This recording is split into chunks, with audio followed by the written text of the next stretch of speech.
Hi, I'm Mary. And I'm Katie, and this is The Housewife Did It. Pop Culture Edition. Finally. Yeah. We're grumpy now. Alright, we'll just jump in because it's a Thursday. It's not a usual day. Katie has to work tomorrow. And we want to get done with this. Mm-hmm. So, starting with tidbits. I realized that now that I'm caught up on Potomac, I can actually be giving updates on Potomac because I'm not watching old seasons anymore. So on the season finale of The Real Housewives of Potomac, it was revealed that Mia and Gordon are in the middle of a divorce because she has been having an affair with her high school sweetheart, who she insists we call Ink. Okay. In fact, awesome. They called him by his birth name and it was bleeped out. Oh. Because she said that he refuses to be known as anything but his stage name, Ink. Okay. Apparently, Gordon has known about this affair since the start of their marriage, but did not care about it until his kids started seeing Ink around. And Mia said that she thinks the real, like nail in the coffin was that in the trailer, but also in the show, she actually said this. Gordon saw where Ashley asked Mia if she married Gordon for his money, and she said, I might have. And so now Gordon was like, well, you're also in a relationship with someone else, so yeah, never mind. While they're they do the thing that they do where we get through the finale and then it's 3 months later and it shows you all of the news headlines and then it has them arguing in their kitchen. And while they're talking in the kitchen, Gordon points out to Mia that they have never confirmed the paternity of Mia's son, Jeremiah. Okay. And Mia says that this is unfair because she told Gordon when Jeremiah was conceived that she did not know who the father was. Gordon never requested a paternity test, and he agreed to raise Jeremiah as his own either way. And so she says it's not fair that he's bringing it up now that they're getting a divorce. Because he said, why does Ink still think that Jeremiah is his son? But I guess it all works out because in the preview for the reunion, we see Ink and Gordon chatting it up and shooting the shit on FaceTime. Oh. So, I don't remember them doing this for any other housewives, but on Salt Lake City and Potomac, they always bring the husbands out. Mm-hmm. And so in the preview for the reunion, Gordon is there to give his interview when the guys come out, and Ink is not there. Ink and Mia are currently in a relationship. Okay. Still, Ink is not there, but she FaceTimes him while they're getting ready, and she's like, Gordon, do you want to say hi to Ink? And he's like, hey Ink, what's up, man? How are you doing? And I was like, are we mad at them? Interesting. Yeah. What? But so people have pointed out that Mia and Gordon have kind of admitted to or hinted at being in an open relationship, and so it's not entirely surprising that this is happening, but it is maybe a little bit surprising that they're getting a divorce because of it, but also not surprising that Gordon can move on from it and be friends with them, I guess. Yeah. Also on the Potomac finale, so also on the Potomac reunion, Kiarna, who's not a I know you don't watch Potomac, so I feel like I need to explain who all these people are. Kiarna, who's not a housewife, she's a friend of theirs, goes to the hospital after a fight with Deborah, who is also not a housewife. She is Awesome. She's only friends with Ashley. Everybody else hates her. What do you mean? On the episode before the finale, we get audio of this fight beginning, but no video. So they say like production had stopped at this point, but everyone was still mic'd up. So mics picked up the conversation and then like the sounds of the fight. But so basically what happened was that at the GNA launch, which is Giselle and Ashley's athleisure brand, they had a fashion show and a launch. Deborah was invited by Ashley because they're friends. Heard Candace talking about her. Candace is a housewife. Mm-hmm. And Candace hates Deborah because last season, Deborah, who is the queen of delusion, she was telling everyone that Candace's husband was like hitting on her at this like brunch party that they had. They have shown the videos from the party of where Candace's husband is in relation to Deborah. He's not even looking at her. They're like across the room from each other. And then she said the same thing about Wendy's husband. And they were like, oh, what did he do that was like flirty? And she was like, he was smiling at me. And they showed the video of that too, and he was laughing with someone else. Nice. So she's like already, Candace has a lot to say about her. She don't like her. She's calling her a Muppet and like all this stuff. And so on the audio, Deborah gets up and goes to Candace and says, like, if you got something to say to me, say it to my face. And Candace is like, I don't have anything to say to you. I'm good. And they get in a verbal altercation, and then Deborah threw her drink on Candace. And she's very clear she did not throw the glass with the drink, just the liquid part. And when that happened, Kiarna stepped in to kind of like defend Candace. I don't really know exactly what Kiarna did. Deborah says that Kiarna said she was going to hit her, but she didn't. And then Deborah punched Kiarna in the head and was escorted out of the venue. Nuts. So we open the finale with everyone in the bathroom icing and like getting the blood off of Kiarna's head. She's bleeding a lot. Giselle had left at this point because also within this time period of the reunion, Giselle's dad was in the hospital and he was dying. He has since passed away. But so Giselle had left to go be with her dad. So it was just Ashley like running the event. And so when Giselle found out about it, she was pissed because she was like, this is our first event. Like, we're going to ruin our reputation from the jump. So all of the housewives like pull Ashley aside and talk to her about not bringing Deborah around anymore. And Ashley agreed because after the fight, Deborah posted online that she has no regrets about punching Kiarna in the head. Nice. That basically that Kiarna had it coming, and that she's like, if you say you're gonna punch me, I'm gonna punch you first, was like I think what it said. Which like again, I don't remember Kiarna saying that. And Deborah has a history of saying things that didn't happen. Yeah. So Ashley was like, after seeing that, she was like, I don't agree with like defending this. So she said that she has taken a break from her friendship with Deborah. Yeah. Thank God.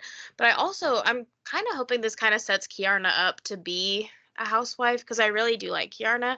Like she gets along well with the group and everything. But it was a pretty intense reunion with those two, or not reunion, finale with those two things. But I'm excited for the reunion because I'm dying to know about Gordon and Ink. Yeah. Yeah. Potomac's on the list, but it's so good. So many to work through. Also messy news. Mr. Sean P. Diddy Combs Mm-hmm. has had multiple of his homes raided in the last week by federal agents in connection to a sex trafficking investigation. So it sounds like in November, an ex-girlfriend of his accused him of sex trafficking and sexual assault. Their relationship began when she was 19 and he was 37, 32, 30s. He's in his 30s. And a month later, in December, a Canadian woman alleged that she was trafficked and gang raped by Combs and others in 2003 when she was 17 years old. He has obviously denied these claims. He did settle one of the lawsuits, but his legal team has said that is no indication of his guilt, just to make things happen smoothly. And he was, if I remember correctly, he was like on a plane to somewhere far away when they raided his homes. Mm-hmm. So, yeah. Have you heard what people are calling him? The P. Diddler. I hate it. It feels a little more than diddling. Yeah. It's rough. But people are like, did he do that on purpose? I'm like, okay. Mm-hmm. That would be stupid. Yeah. On Drag Race, Dawn was tragically sent home, which was not fair because Dawn and her 22-inch waist had to lip sync to Megan Thee Stallion's body against Morphine, the BBL of the season. I will be real. Morphine deserves to go home.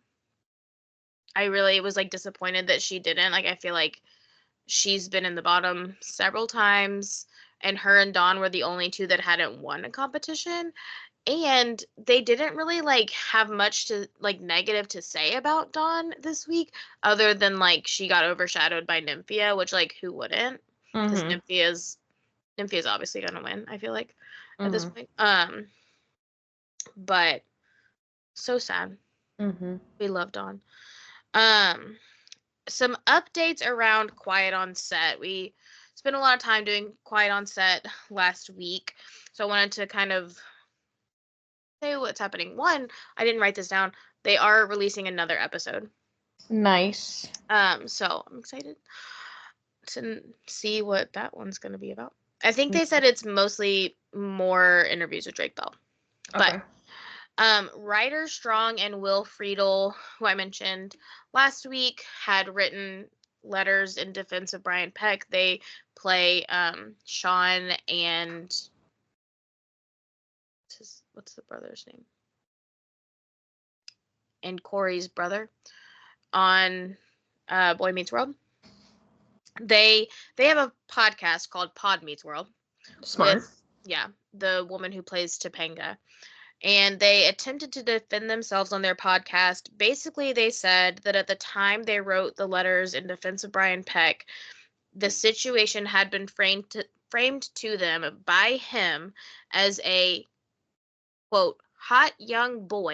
So they kept saying that Brian Peck told them that a hot young boy, whom Ryder repeatedly called jailbait, tempted Brian beyond being able to control himself, and that he gave in and they had sex. They said that is the only thing that they knew had happened between him and Drake Bell. They now say that they regret this after hearing what really happened, to which I say, as someone who is the same age essentially that they were at the time that they wrote these letters, if my grown ass friend said that they had consensual sex with a 15-year-old, I would still cut them out of my life. Yeah, I think it's like so hard. I think it's one of those things that, like, not to make excuses at all, but like where we talked about like what it's like being like a woman versus like like, I'm like, is this just like what being a man is like? Yeah. Or is this just like what the 90s were like? Or Yeah. like, I'm so confused because like, I am not even the age of Brian Peck, but like, I cannot imagine Right. that a 15-year-old, really handsome for a 15-year-old boy, Yeah. is like, I don't even know what they would do, but they're doing Yeah. everything in their power to tempt me. I would really not be able to do anything but like laugh Yeah. or be like, who has hurt you? And why do you want to have sex with me, a Right. grown woman? No. So like, it's so crazy to me that there Yeah. is a world where like you believe your friend was tempted hard enough By a that like child.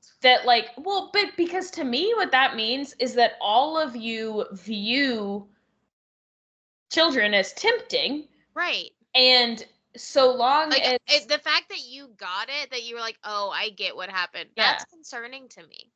yeah, that Like like I can't wrap my head around that. right, there's like no child in the world who is like tempting to me no matter what they do.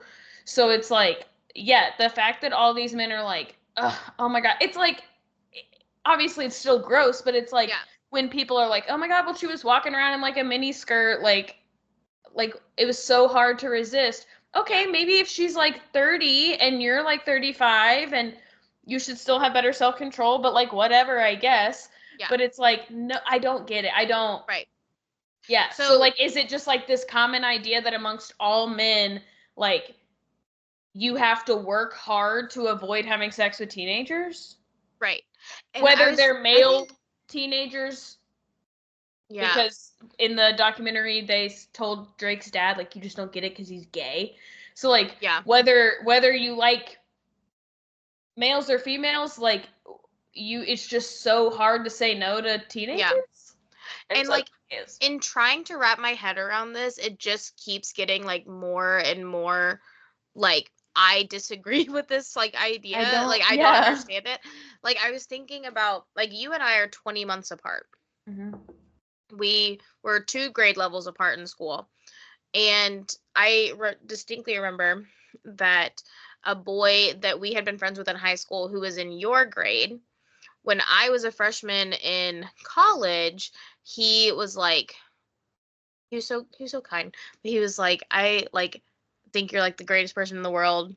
And like he was like so sweet to me. But I was like, I don't feel comfortable with like a relationship with this person because they're in high school and I'm in college now. And like I was only 2 years older than him. And a year before that, we had been in high school together. Yeah. And it wouldn't have been like strange, I don't think, for us to have like formed a relationship, but I could not Hmm. get it out of my head that like this is a high schooler and I Hmm. am no longer a high schooler. Like just Yeah. that difference in where we went to school at the time was like too much for me to be like that I like to ever consider like dating someone who a year before I wouldn't have had a problem with dating because Yeah. we were in high school together. And so And like it's I like, really can't imagine yeah. being 40 and Yeah. being like this, like I just can't control myself. It's like one thing in these arguments, if you can, like, I never believe it when they say it, but Mhm. if you could somehow prove to me that you genuinely did not know this person was underage, and that like somehow like they had an ID that said they were 19, you were like, I know they're overage, like if you could prove to me later like, yo, I was tricked. Yeah. First of all, I still would think, can't you tell that they're much younger than you? Right. And they are much younger than you if they're admitting they're like 19. So, like, don't Right. you just get the ick about the fact that Right. you, as a 40-year-old, are about to have sex with like an 18 or 19-year-old? Yes. But it's like, in this case, you are admitting to your friends that after finding out that this person was 15, you continued to engage in any sort of conversation where they were able to tempt you. And I think that, Right. like, obviously, I know we don't have to say this to the people listening to this, but like, let me just remind everyone that, like, that is the power that comes with being an adult, is that you are supposed to be the one that knows that. If a Right. 15-year-old is like, I would like to have sex with you, Mr. 40-year-old man, you are supposed to say, Yeah. that's ridiculous. And I No. said like consensual sex in like the context Sure. that he's saying he wanted it. 15-year-olds Right. cannot give you consent. Right. They're children. Yeah. And also, if you've seen Drake Bell at 15, he looks like a child. He does not look in any way like an adult. There's like no mistaking it. He also he talked about and Alexis Nicola read like a statement that he made and she's like crying. It was like so emotional. He also talked about Taran Killam writing a letter, and we talked a little bit about Taran Killam, and like at the time he was 19, so he was like younger than the other people that wrote letters. But um Drake Bell talked about how his letter hurt the most because he said like they had been really good friends, and um that like Taran Killam was like really into Star Wars, and he said that he gave him like a cardboard cutout of Princess Leia for his birthday when they were younger. And then when Taran Killam got on SNL, they did like a magazine interview with all the new cast members, and they asked them to like bring their most prized possession and take a picture with it, and he brought the cardboard cutout. And Drake Bell was like, when he wrote that letter, it like ruined our friendship for me pretty much. Like it devastated me because I thought we were friends. And here I see like he still thinks like there's that we're friends or something, or like we would still be friends. Like he cares like so much about this thing that I got him, but like he didn't care about me at all. And it was like really sad. Um so now I don't feel as much like giving him any grace for being 19 years old. Dan Schneider also tried to defend himself. He did an interview with the man who played T-Bone on iCarly. I don't know his name. And basically, he reiterated what he has always said on these matters, that he can't be held solely responsible for the writing of the shows, that it was never meant as predatory, like the writing, but that in 2024, he can recognize how his workplace behavior may have been inappropriate. He's like, of course I have regrets now. Drake Bell is releasing a new song called I Can Relate, which is already getting a lot of love online. It's really good, actually. People are comparing it to like Beatles sound. It's really good. He also posted a TikTok explaining that his song In the End that he wrote when he was 15 was about the abuse by Brian Peck. It's a very sad song.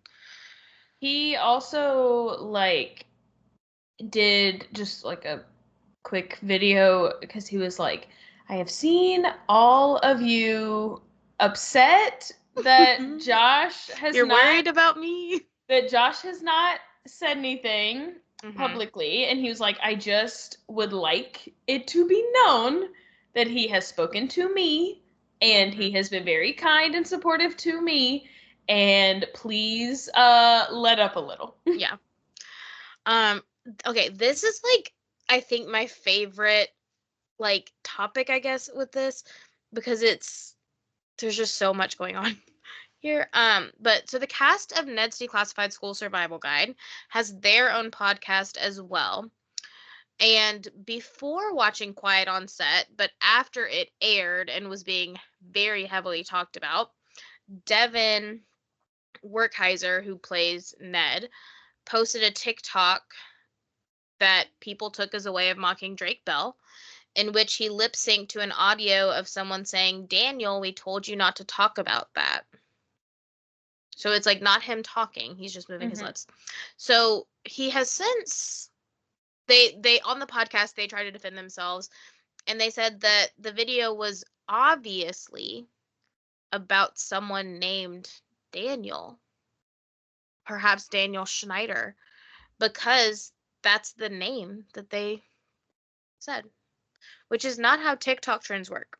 Also, Dan Schneider didn't talk about anything. Right.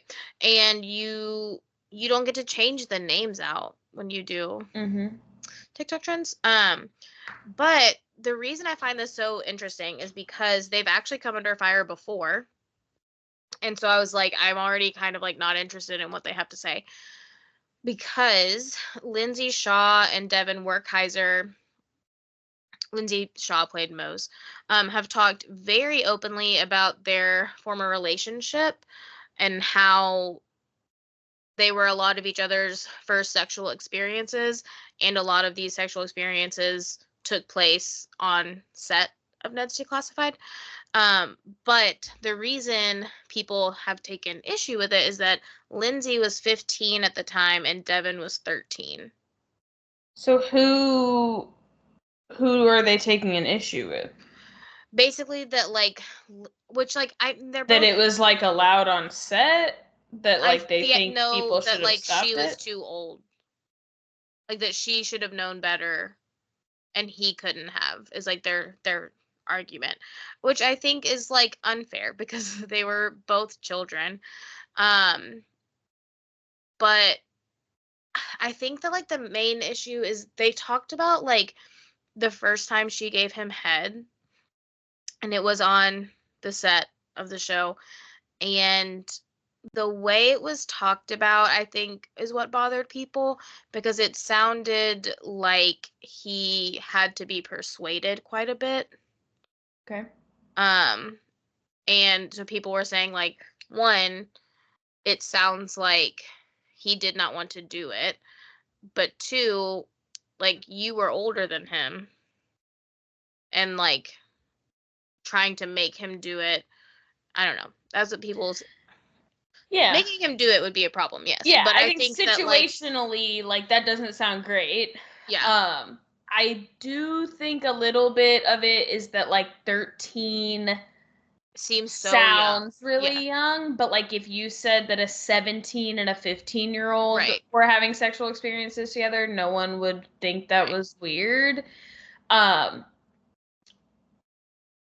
and while I understand that like the person who is older should Mhm. not be, or the person who's more experienced or whatever should obviously not pressure anyone, I also think like to add a little bit of just like humanness to Mhm. it, that like I do think that's kind of how teenage sexual encounters go, and Mhm. like partially because teenagers like don't have a great understanding of consent, Mhm. but also because like a lot of the time they like want to, but they're like nervous and the other Mhm. person has done it, so they're like, well, it's not that scary. Like if you're doing something for the first time, like I don't know. I just think it's hard because like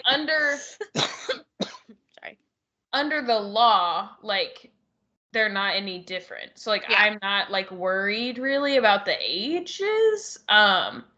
Obviously like hopefully it was not like Yeah. assaultish, but I also think it's worth mentioning that Devin Werkheiser has zero issues yeah. with things that played out between him and Lindsay Shaw. He laughs about the experiences. They host a podcast together, and in fact, like in a lot of their videos and like interviews on their podcasts, people have pointed out that they seem so in love.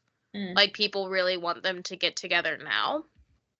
Um, and also, I would say, he's 33 right now and she's 34. So there was a time period where they weren't that far apart. And I remember the first time I heard about this, people were saying he was 12 at the time and she was 15. And like Not that's possible. simply not possible. Like at most he could have been 13 and a 13. half. Yeah. And so because like we've talked about like when we always say like we're 20 months apart because there is like a time period like right now where you're 25 and I'm 26, Mm-hmm. but next month you'll be 25 and I'll be 27. And so Mm-hmm. like so like there's a time where their ages seem closer together Yeah. than they were. I just think uh that like the whole point, like we were saying about like Brian Peck and a Yeah. child, is that like children don't make the right decisions, and so adults are supposed to make the right decisions for them when it is between a child and an adult. Right. However, between 15 and 13, sure, maybe she should not have done some of the things she did, but she is a child and Right. she should not be expected to make correct decisions. Yeah.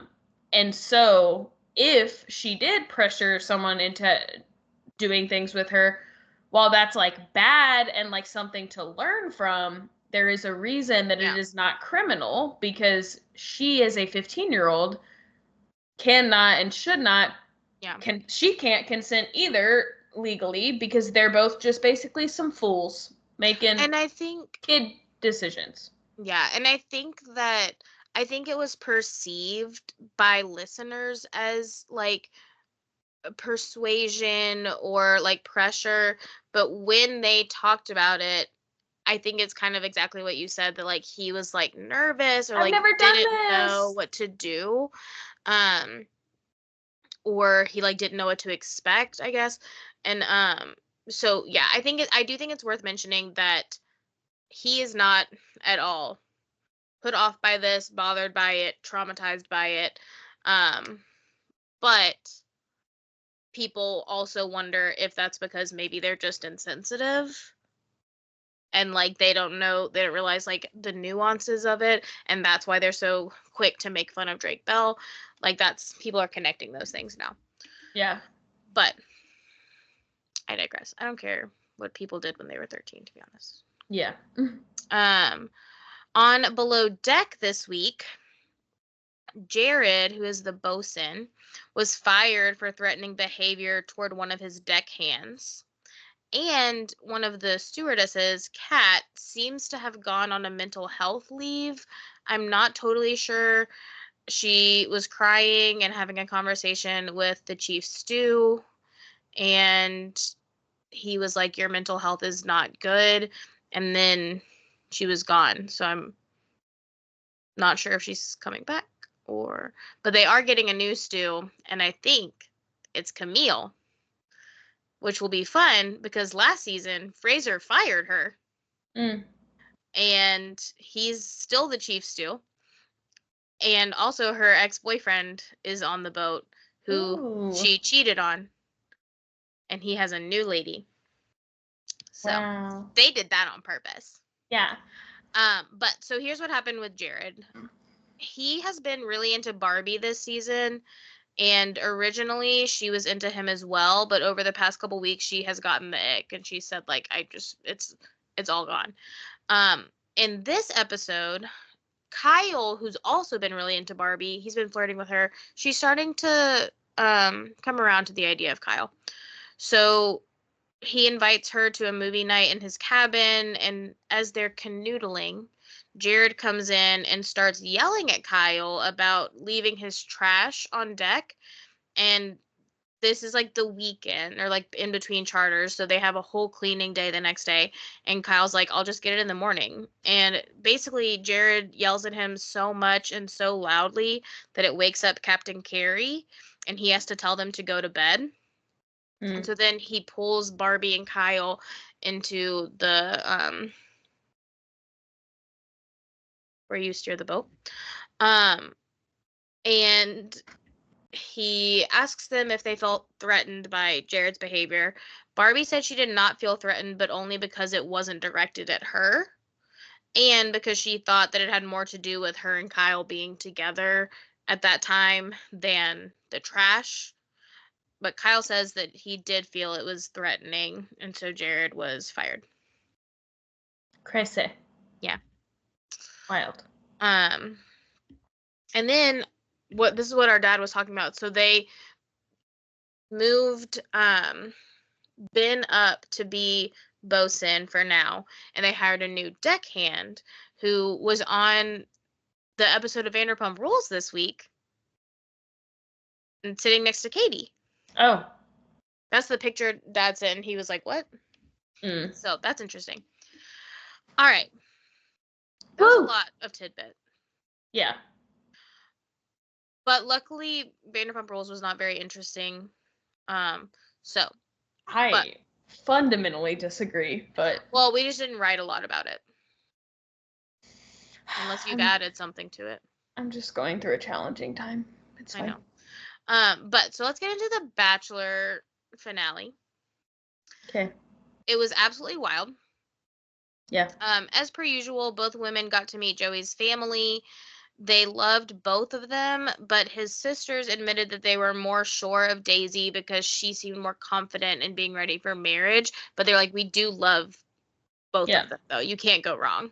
Yeah, they had said that, like, basically they asked both of them, like, are you ready to get engaged right now? And Kelsey said, yeah, I think so.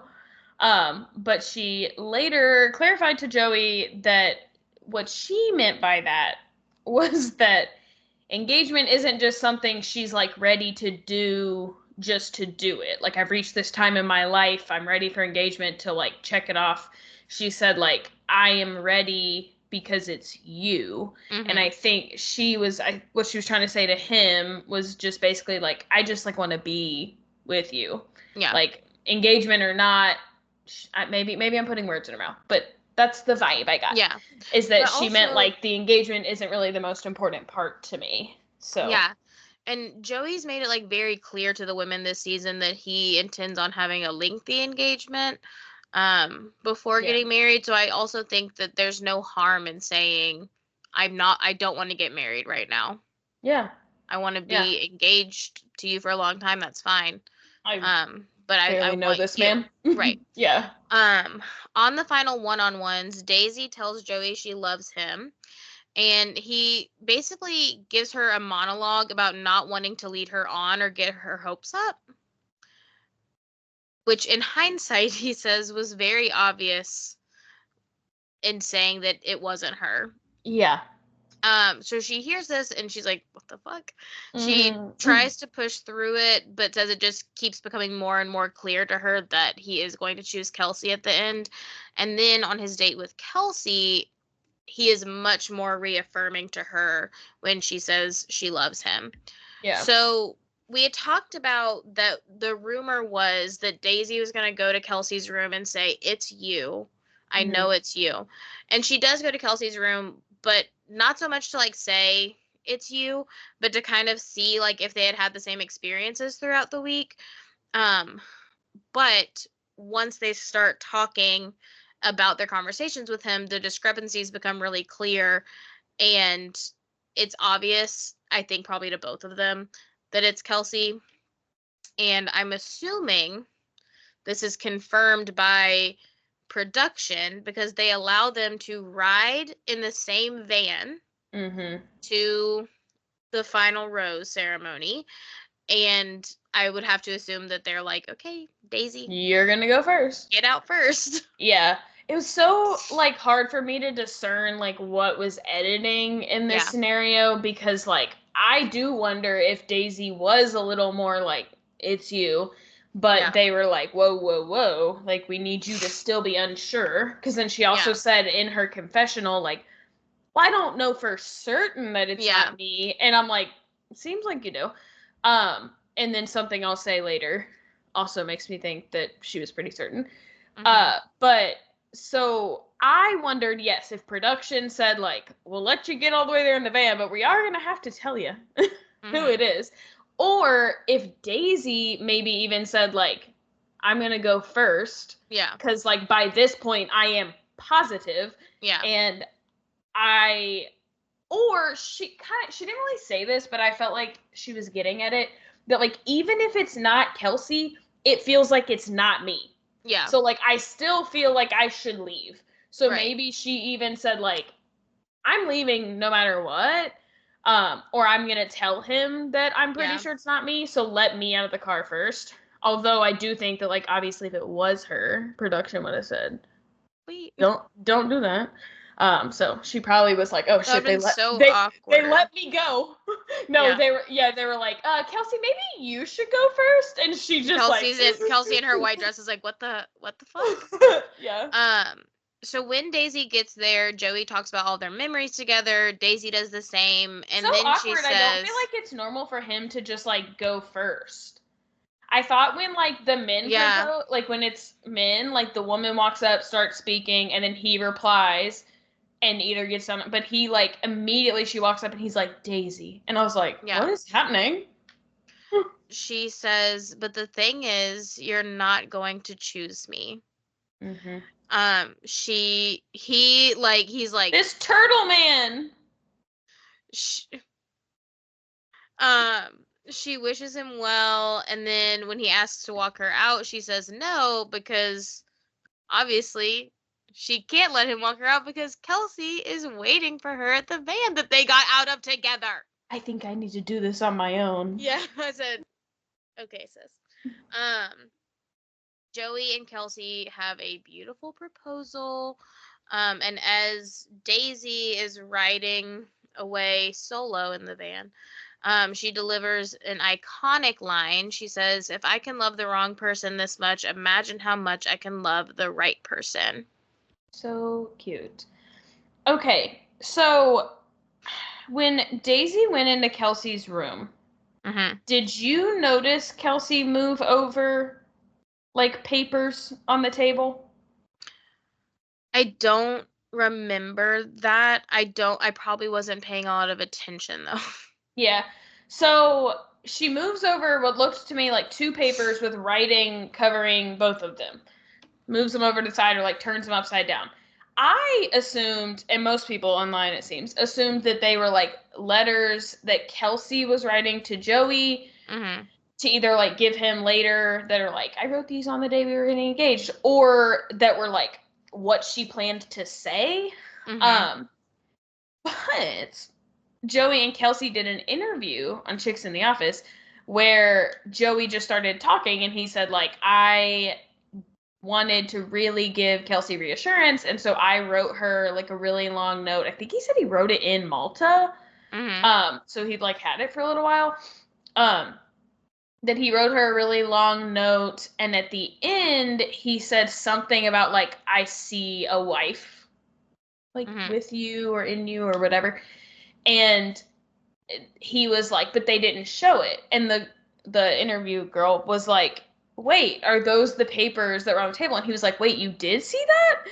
And Kelsey said, like, yes, that is what that was. Like, it was a letter he had written me. So, like, before Daisy had even come in, like, Mm-hmm. Kelsey probably knew. Like, he had Yeah. validated her a lot the night before, and whatever. And she says over and over again, like, I didn't know for sure, like, until he's on a knee, which is, like, fair, but, like, Because he could have told Daisy he sees a wife in her. They do that or, sometimes. or he could have, like, freaked himself out and said no to both of them, Yeah. or whatever. So, she said, but yes, that is why I moved it. I thought, Daisy does not need to see this. But Daisy commented on the video of the interview, and she said, I definitely saw it. And, Kelsey just replied with like a laughing and then like a embarrassed emoji, and other people were commenting and they were like, eek. Yeah. But that is another thing that makes me think that it's like editing, or that Mm-hmm. she just like didn't want to be too obvious, I guess. Like maybe didn't want Yeah. to ruin the surprise of her friend's Well, and I engagement. think, But like she's seen a letter, she's yeah. heard that he was validating Kelsey, she knows what he said to her. Like, not that I think production tells them what color dress to wear, but if she knows anything about the odds of getting proposed to in a white dress, like surely she's not feeling great. Yeah. So, I will say I felt like in her interviews closer to proposal time, I felt like she sounded pretty sure, yeah. but like she said at one point, she said like, I really feel like it's not me, but like what if it is? And Mm-hmm. like to me that sounds more like you never know until you know. Yeah. And like, so like we've seen before, like they say like, I can see a future with you, I can see you as my wife, and like they could, but like maybe not as much as the other person. And so like there is like, or it's possible that that interview with Daisy was taped before she saw the letter, Mm-hmm. that it was like before she got to Kelsey's room, that they, and then they just put it after. Yeah. But Um, on After the Final Rose, Daisy says, after several suggestions from Jesse, that she is the Bachelorette, that she is not ready to date again. Just Yeah, fair. yeah. He also asks her the same fucking question 100 times. Daisy, tell me, how hard was it to walk away? And she kept saying to him, sometimes the hard thing is the right thing. Like I said before, sometimes the hard thing is the right thing. But she also says, like, in the end, like, it wasn't really that hard to walk away. Like, I wanted to walk away because I knew it wasn't me. Right. And I didn't need to stay and hear him tell me it wasn't me. And Yeah. I don't need like I don't want to be with someone who doesn't like want to be with Right. me. Like I don't Jesse, it was hard in that I broke up with someone I loved, but like fucking chill. Yeah. Jin is announced as the next Bachelorette, which I feel like had to be a shock to everyone, but it's also very exciting because she is the first Asian lead in the franchise. He's like, "You're the first Asian Bachelorette." I was like, "She's the first Asian anybody in this world, in this franchise," which is great. But I feel like they didn't let us get to know her or anything about her very well. And here's my thing. I get that, like, they were setting up some people for a Bachelorette edit and whatever. But Jin made it to the final 5. So it's like silly to me that you do have these women who are making it so far, who could potentially be your next Bachelorette, and who clearly have like a good relationship with the Bachelor because they're making it this far. Like, let us see more of them. Like, same with Rachel. Like Rachel would have been a great Bachelorette too. She would have been the first Asian Bachelorette too. And so, like, you never know who it's gonna be. Give the people who make it that far some screen time so that we can get to know them. So I don't. Yeah, but so it's I like just truthfully, it's like the same thing. I mean, it's not as bad, but it's like the same thing they did with Matt James, where it was like, you throw me the first black Bachelor lead, and we literally have never met him. Right. So it's like, yes, I mean, maybe it just feels like one of those things where like they prioritized tokening. Yes. I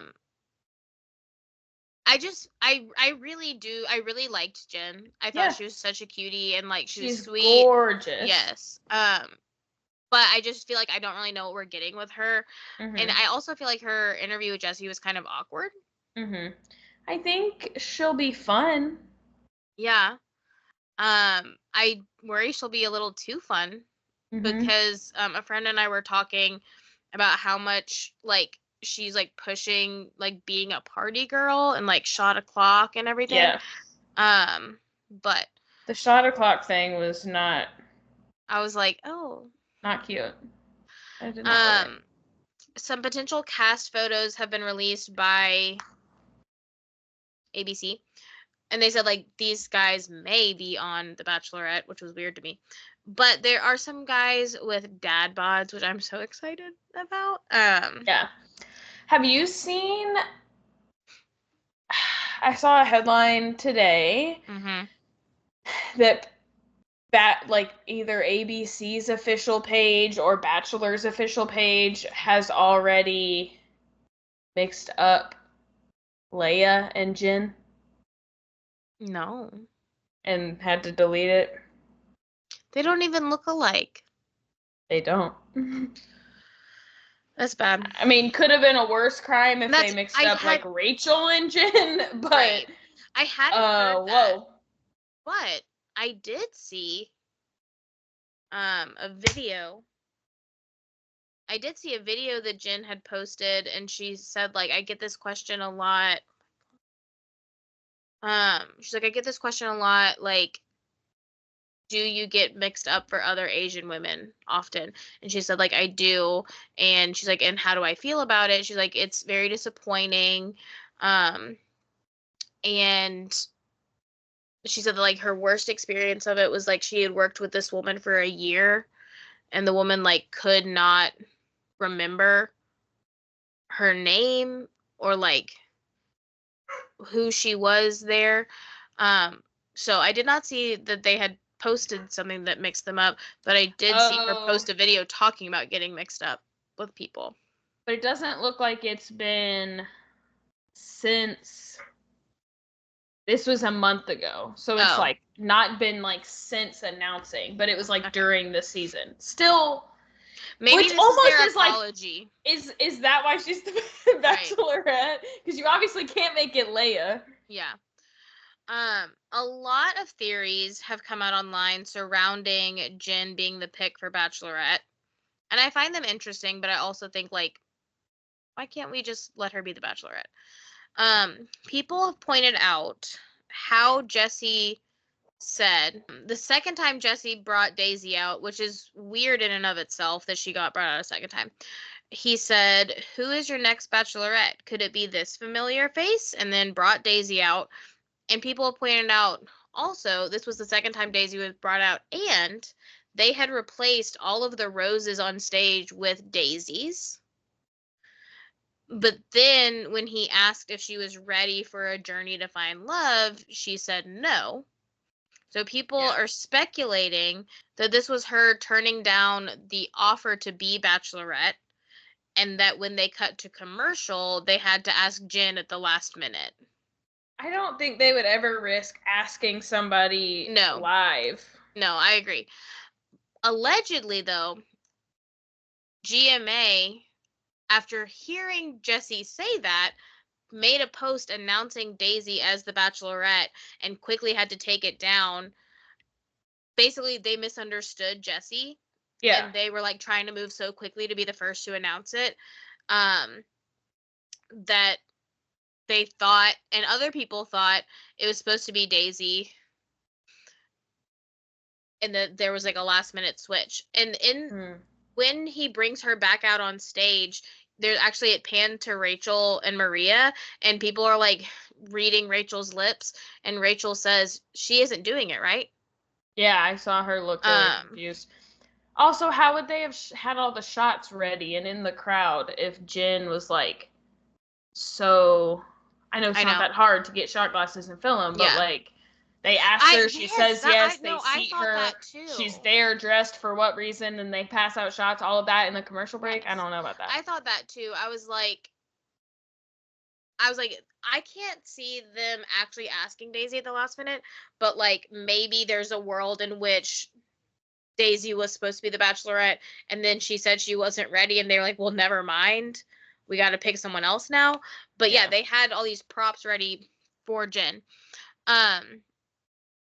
Maria's dad has also allegedly said that she was offered Bachelorette and turned it down. I believe that. Yes. But people are pointing out that Jen's announcement photos are all from after the final rose and aren't real promo photos. But I think that's normal. I think at they this do point, typically I think post it is them on the stage and not a promo photo. They probably haven't done that yet. Yeah. Personally, I think it's unlikely that it was that last minute that it was like decided on the stage. Yeah.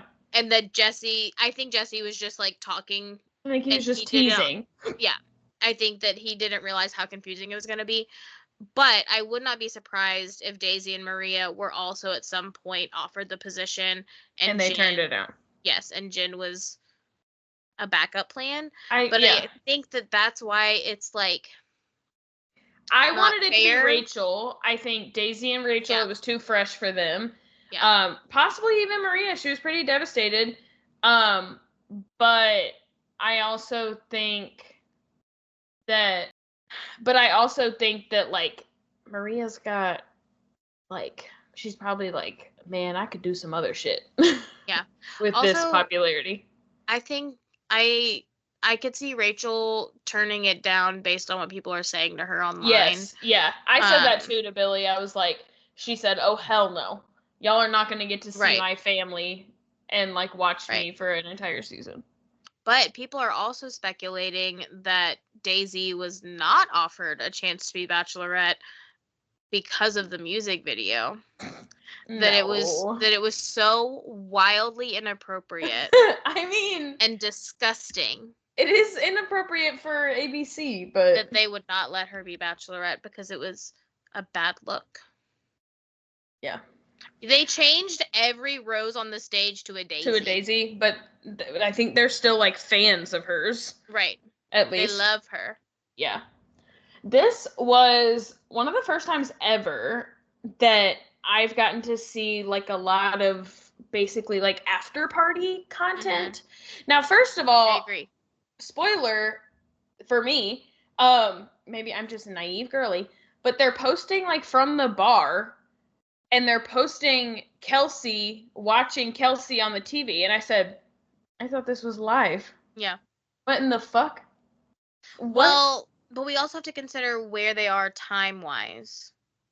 Sure, maybe they were watching the like second premiere or whatever.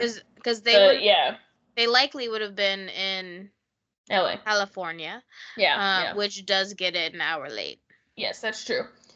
Um, so I feel like maybe the after party content is like a testament to how great Joey is and like how much I mean, people like him.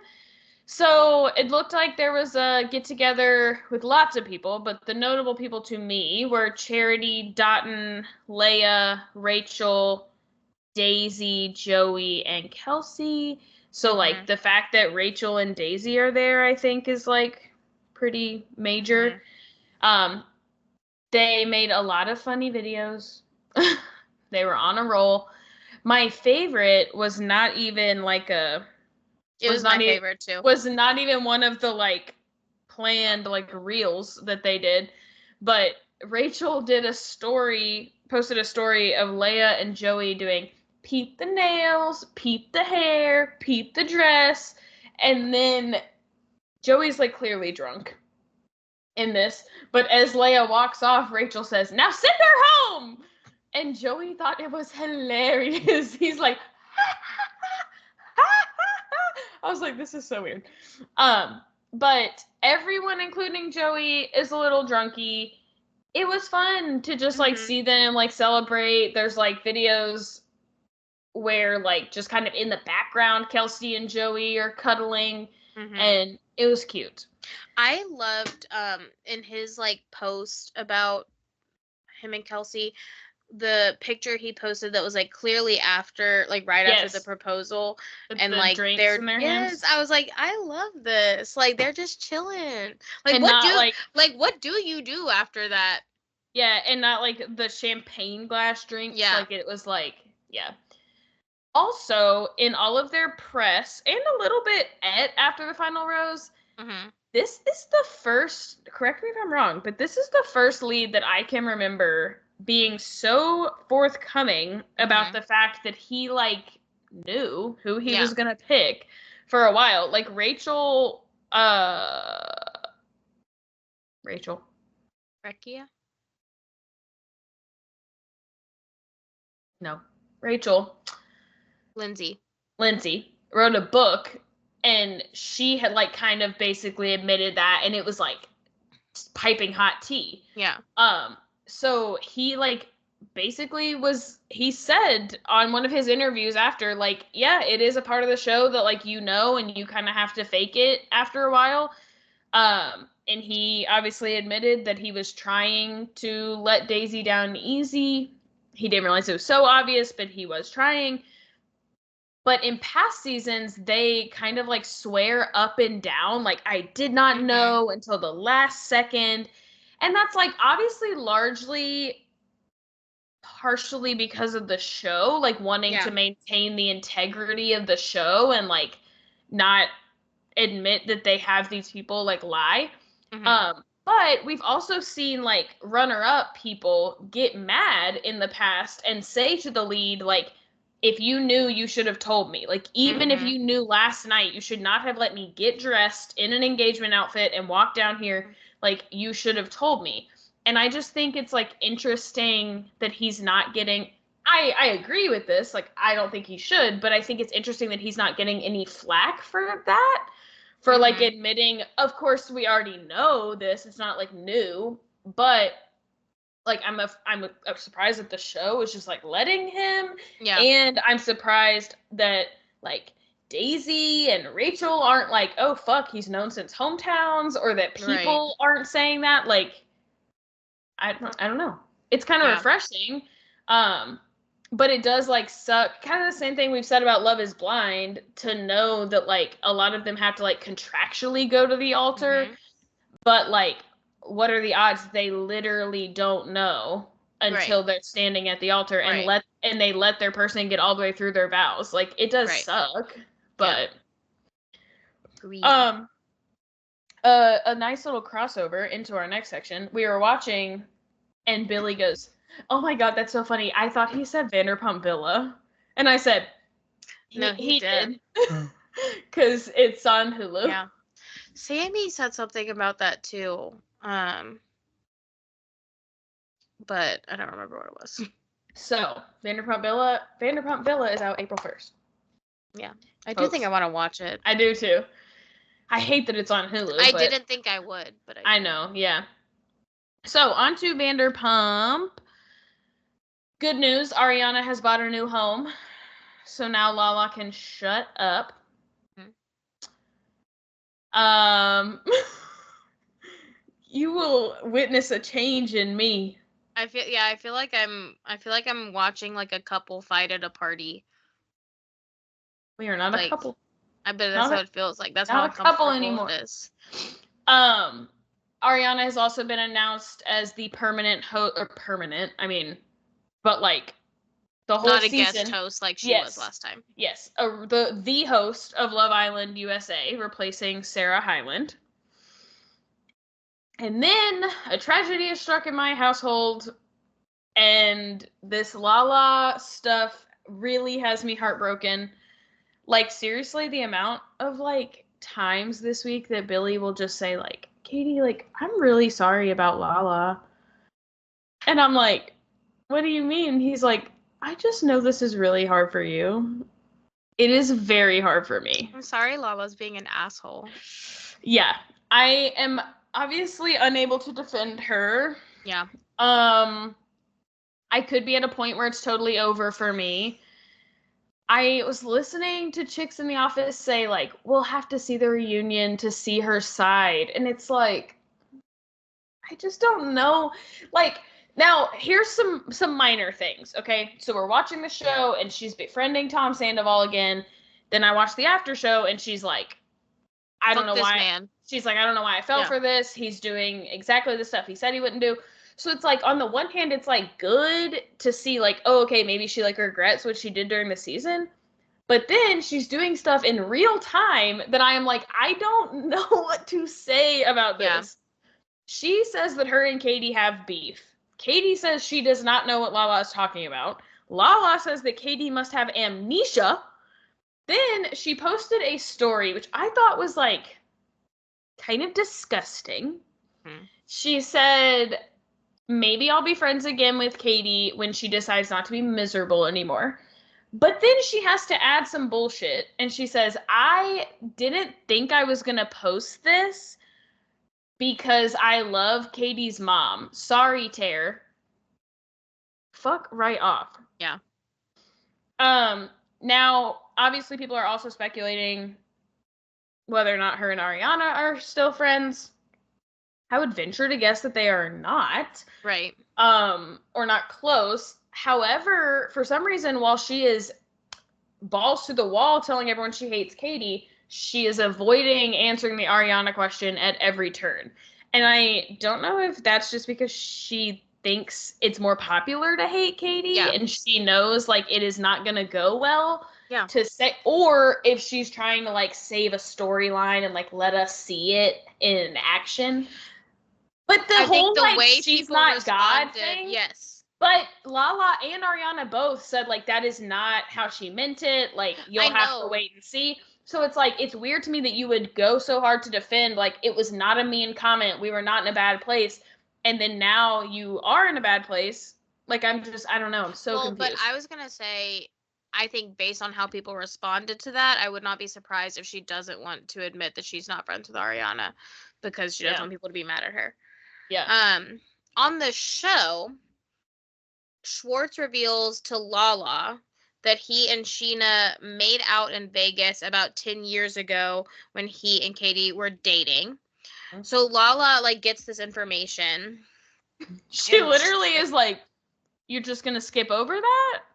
Tom, you wanna She starts scheming. And she's trying to decide whether to talk to Katie or Scheana first. And she decides made the right decision. She decides to tell Katie first, who's like mostly just annoyed with Tom, like really like again. But she also speculates that, and it flashes back to season 1 where in 2013 she's like confronting Tom behind her about making out with a friend of Sheena's in Vegas, and she's like, was it a friend of Sheena's or was it Scheana? So she asks Scheana about it, and at first Sheena's like, I don't know what you're talking about. But then she says that they did not make out, that it was right after she and Shay got engaged, and Tom, who was pissed at Katie at the time, pulled her aside and kissed her, and that actually she had made out with Ariana that night. I don't like that we're just glossing over Tom pulling someone and kissing them. Yes. When they don't want it. Yeah. Yeah. In the after show, Scheana, first, I'll just go ahead and skip to this. She wants to make sure everyone knows that it was not forceful or predatory. However, she is sticking by that he shot his shot and she shot him down, and that he pulled her into this corner or whatever.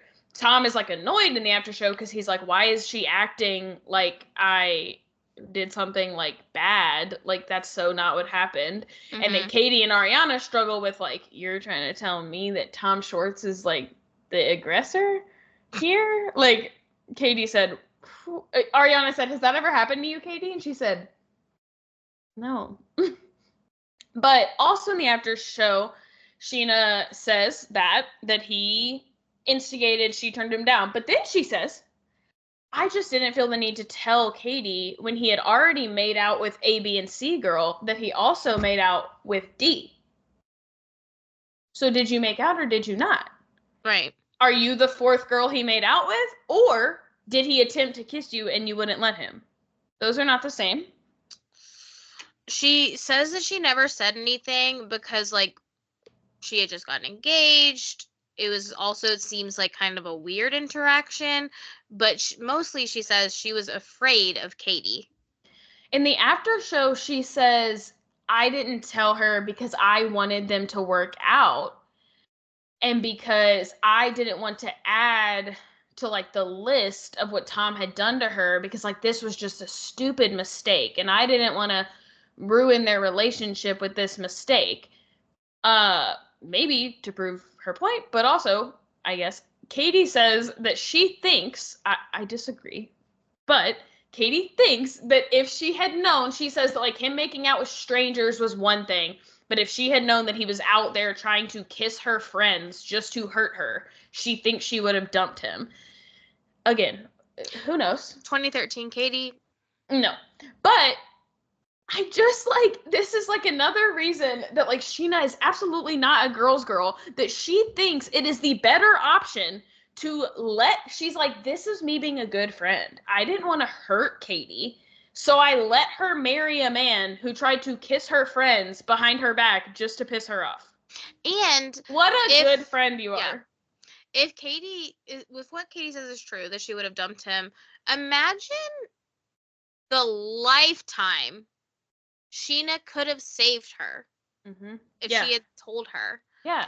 And Katie the lifetime she could have saved us having to fucking watch that. But it's weird in the after show because it seems like Kristen and Scheana are like, and Kristen like kind of seems to like agree with everything she says, and I'm like, what is going on? She loves that baby. Yeah, but I'm like, so Kristen thinks, like, Kristen agrees that it was like the kind thing to do to not hurt Katie. She agrees that Katie should have married this man who cheated on her relentlessly and who now she's having to get divorced from. Kristen, the queen of witch hunts. Yeah. What? Katie does ask Tom about it too, and then she tells him that this is why she's glad they got divorced. Yeah. Tom tells Brock what Katie said to him, and he says that he's like ashamed of how he handled his frustration with Katie in those days because, and like Brock kind of says like, you were repressed. No, he was in a relationship.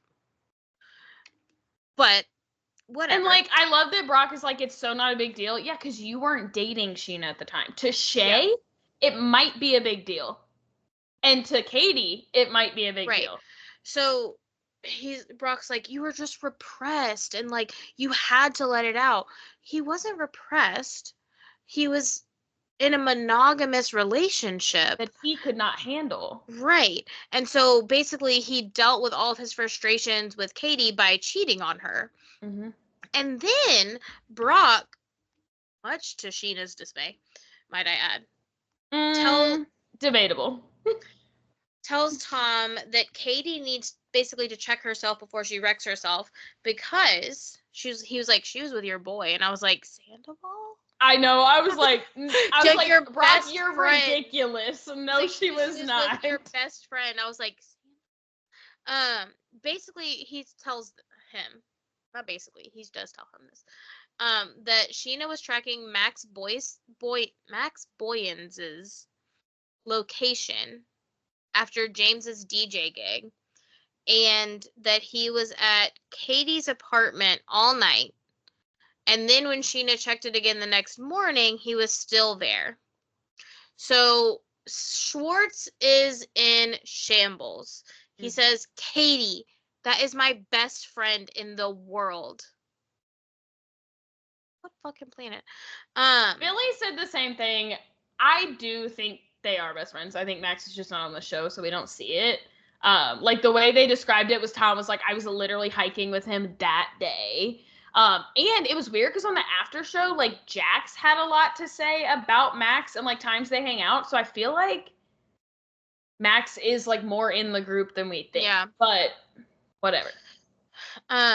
Do you think he's not on the show because of when he got fired, or do you think that he like doesn't want to be on it? I don't know. Maybe both. But I feel anyway. like if he wanted to come back, they probably would, since like Kristen, Jax, and everyone are back on TV. Also, but so basically, then they're all upset now. All the men are mad, and Sandoval says that Katie has always held double standards because she's mad at Scwartz for kissing her friend 10 years ago when they were dating. Mm-hmm. But she fucked his best friend last night when they're divorced. So also, I feel like he was trying to say that it's a double standard for him. Like, almost like, how dare Katie get mad at me for fucking one of my girlfriend's friends? I thought he was trying to say it's a double standard because she got mad that he kissed Raquel last year. And now, or at least that's what I thought, like maybe Schwartz was saying. I didn't really think it was about, maybe because Tom's stupid, but I'm like, surely no one's trying to argue that her not wanting him to actively cheat on her is the same. Right. That's what I understood was that, like, because, well, that's what Brock said, I guess, is why I'm thinking that. Okay. Brock was like, why are you mad about this kiss that happened 10 years ago? I'm not even mad and is my wife, but you can Max. Fuck his best friend. And, like, she owes no loyalty to Tom Schwartz, especially because she's the one who asked to not keep it in the friend group, and he didn't fucking listen. Yeah. So we get to see Joe cry, which I forgot to put. That was kind of sad. But I was also like, I honestly, why are you crying? Yes, it is sad to watch her like have a panic attack. Yeah. But I literally was like, the only thing I think that could be upsetting her is that she knows they're talking about her because production has the camera on her and has the camera on them, but she cannot hear them. Right. So, like, why is she so upset? She literally says Right. to Schwartz, like, I'm sick of being attacked. By who? Yeah. By She who? keeps referencing, which I agree that nobody should be calling people crackheads. She did say her But energy is on right, par with a she crackhead. But yes, I agree. technically did not call her a crackhead. Yeah. And I think that's what's got Joe Yeah. so upset is she can't let But that go. the after show, they gave some details on it, and like they talked again about that, like when the night that Ariana found Tom's phone, Joe made a group message with Tom, Raquel, and Ariana and said, like, I love all of you. Because she obviously already knew because she was in Big Bear with them. Right. Ariana in the after show, or maybe it was in the real show. Was it in the actual show that it cut to the picture of them at her house? Yes. Yes, she said, like, do not believe that she is like this victim. Like, she sat in my house and spent time with me knowing that On my partner, Thanksgiving. knowing that my partner was stepping out on me. Right. So nah. You do not get to come in this group and expect no shade from them. That's Right. absurd. We also see Sandoval go on a date with T, who is Billy Lee's friend that we met last week. Ariana tells her not to waste her time. It looks like she kind of is like, oh, like what, like taken aback by the information, but also like, I love being on this show, Yeah. so I will Yeah. not be taking it. I will not look out for myself. I just think, like, it's very obviously not a double standard with the Scheana thing because they were dating. But I am like so like, and Katie said it. She said, like, I asked you, I don't remember who at the Brock, I guess, was like, but you were so mad he made out with Raquel or whatever. And she said, yeah, 3 months into my separation. And like they still owned a home together. He also, everyone seems to be forgetting that he agreed to that. He said, I will not do anything in the friend group. Now, a year later, their divorce is finalized. She also chose to do it off camera and not mention it in front of their friends. Thank you, Brock and Scheana. Right. No one would have needed to know. Max could have come to Schwartz because apparently Max did feel bad, which is like fair. That's your best friend. That's his job to like do right by you. Right. But Max apparently came to him a few days later and said, like, I'm so sorry, bro. And like that's fine. I did fuck Katie. That's fine.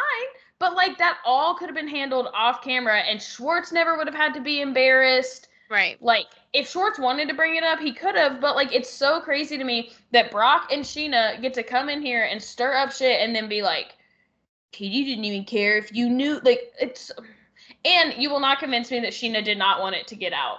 Like, yo. I will say though that their fight at the bar, I was like, this is the most married person fight I've ever seen on TV. She's like the whispering. Yeah. But then like when she's sitting there and she's like, well, I checked his location and then I checked it again and then I checked it again in the morning. And I'm like, and it's like so weird. He was like still there. You don't sound like someone who didn't want this to get out. You're giving me all the information. And I was like, I don't think Max lives in Katie's building.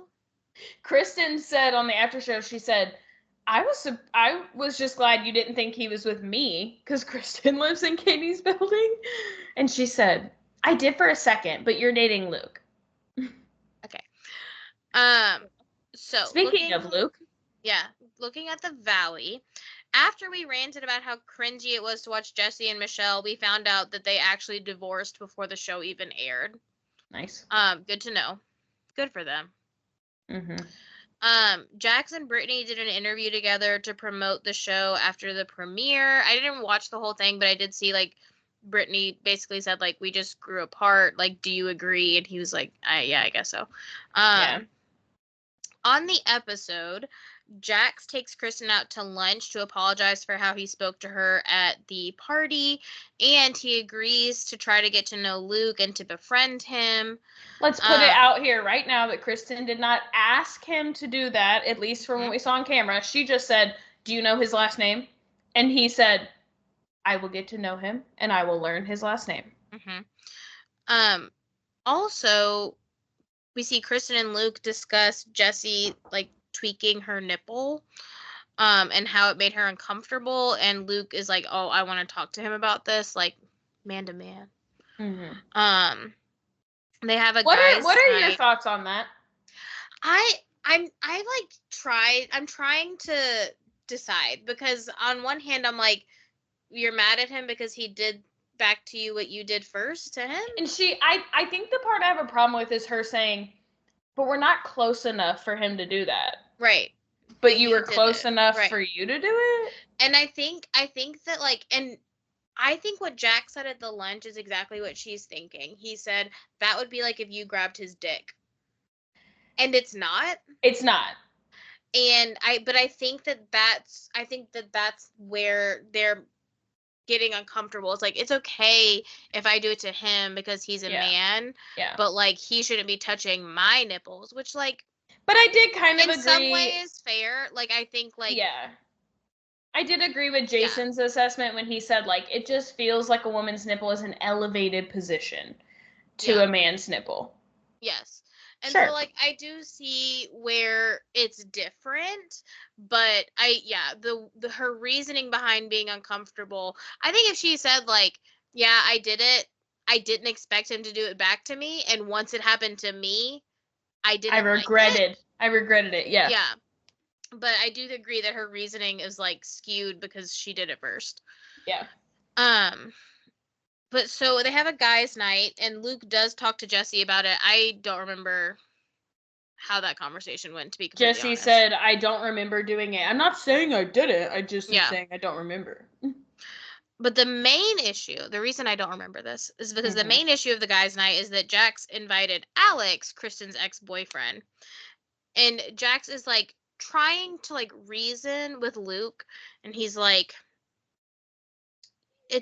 there's no reason that you and Alex can't be friends just because Alex is Kristen's ex. And Luke is like, right, but I love Kristen. I'm in a relationship with her. She's my future. And she has told me several things about this man. And I don't want to be his friend because he doesn't sound like a great guy. Yeah. And Danny, like, Jack says to Danny, like, I'm friends with all my exes. And Danny points out in his confessional, like, I am not friends with Nia's exes, and Nia is not friends with my exes, which I feel like was a distinction between what Jax is saying is that he is friends with his own exes. Right. He is not friends with Brittany's exes. Right. Brittany would not probably want to be friends, other than, like, Kristen, who fucked him, with most of Jack's exes. I don't actually know that they're friends, but that's true. And I think, like, that's just, Jax is missing that, like, for him, that's, like, the nature of the show. Right. And he thinks he can push that on Luke because now Luke's on a show. But, like, this is not a show. Like, Alex doesn't need to be on the show. Right. Like, we don't know him. Also, I would say, like, thinking about the exes Jax is probably talking about, Stassi is my first thought. Stassi didn't do anything to Jax. She's also not his most recent ex. Right. And what Luke is saying is that from what he's heard about Alex from Kristen, he seems like kind of a shitty person. He's not interested. He did not treat her well. Yeah. And he doesn't want to be friends with somebody who treated the love of his life like shit. Simultaneously, there's a girls' night happening, and Brittany, I don't know why she thinks that she could just drop this like it's nothing. She's like, oh, that's so funny. I think Alex is out with the guys. And Kristen's like, what the fuck? Excuse me? She's not happy, obviously. And Brittany basically says, and Brittany denies that she says, like, immediately is like, that's not what I said. This is exactly what Brittany said. She said that Alex has more of a right to be there than Luke because all of the guys are friends with Alex and they just met Luke, which I don't think is true because him and Kristen have been in a relationship for a year. And that obviously pisses Kristen off even more. And I would argue that Brittany and Jax are the only ones that feel that way because at the guys' night, they're like, Jax, why did you do that? Why did you bring him here? They're not like, oh yeah, he's our friend too. We want him here. We love Alex. They're like, Jax, what the fuck? Like, Luke is here. Don't bring him around. They're in defense of Luke. It was weird how much like Jasmine was like nodding along with Brittany and was like saying what she was saying, and I was like, wait, what? Like, that's a weird side to be on. Yeah. I think it is absolutely absurd that like Kristen, Brittany's like, well, we wouldn't bring him around you, and Kristen's like, but my boyfriend, my life partner, my live-in at the time, trying to have a baby with boyfriend should be around him. Like, could you imagine? I don't even, like, could you imagine? Right.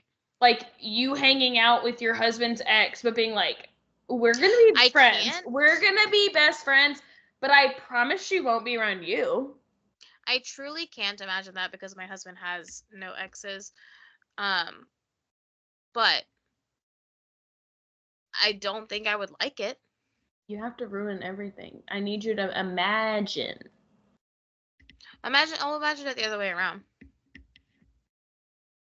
But they did leave us on a pretty good cliffhanger for the Valley. Yeah.